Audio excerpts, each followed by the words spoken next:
Vous n'êtes pas encore abonné à la chaîne Sama Dentiste, cliquez sur le bouton s'abonner qui se trouve devant vous. C'est gratuit. N'oubliez pas de cocher la cloche de notification pour ne manquer aucune vidéo de Sama Dentiste. Abonnez-te closement bi pour y en une vidéo. Lorsqu'il s'agit de combats de lutte, il est essentiel de connaître les différentes blessures qui peuvent survenir et de comprendre comment les évaluer et les traiter de manière appropriée.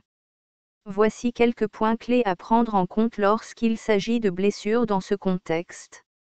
1. Luxation. Les luxations se produisent lorsque les os sont déplacés de leur position normale. Ces blessures peuvent être très douloureuses et peuvent entraîner une perte de mobilité. Les médecins du sport, les orthopédistes, les kinésithérapeutes et les rééducateurs peuvent être impliqués dans leur traitement. 2. Fractures. Les fractures sont des blessures graves qui se produisent lorsque les os se cassent. Les fractures peuvent être causées par un impact direct ou par une force excessive appliquée sur l'os. Les médecins orthopédistes, les traumatologues et les kinésithérapeutes peuvent être nécessaires pour diagnostiquer et traiter les fractures. Selon la gravité de la fracture, une intervention chirurgicale peut être nécessaire. 3. Commotion cérébrale. Les commotions cérébrales sont des blessures traumatiques légères à modérées qui affectent le cerveau. Les commotions cérébrales peuvent être causées par un impact direct sur la tête ou par un coup violent au corps qui fait vibrer la tête. Les symptômes de la commotion cérébrale peuvent inclure des maux de tête, des étourdissements, des nausées, une confusion et une perte de mémoire. Les médecins du sport, les neurologues et les spécialistes en réadaptation peuvent être impliqués dans le diagnostic et le traitement des commotions cérébrales.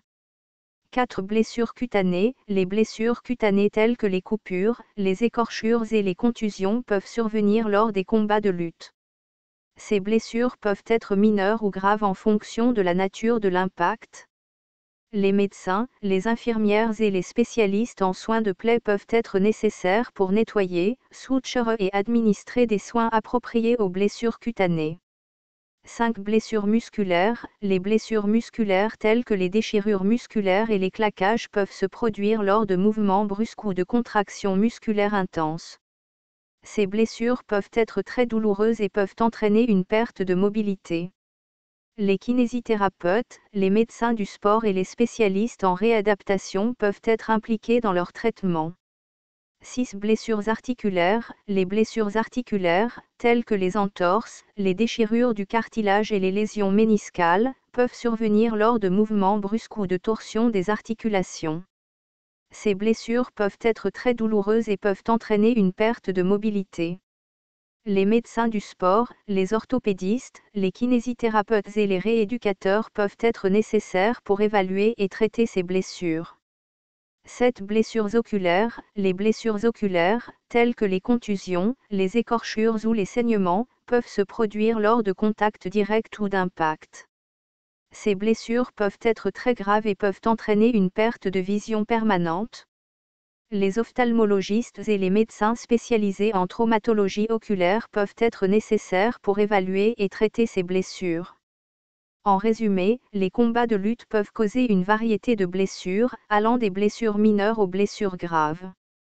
Les spécialistes qui peuvent être impliqués dans le traitement de ces blessures comprennent les médecins du sport, les orthopédistes, les kinésithérapeutes, les rééducateurs, les traumatologues, les neurologues, les spécialistes en soins de plaies et les ophtalmologistes. Il est important de consulter des professionnels de la santé qualifiés pour évaluer et traiter les blessures de manière appropriée.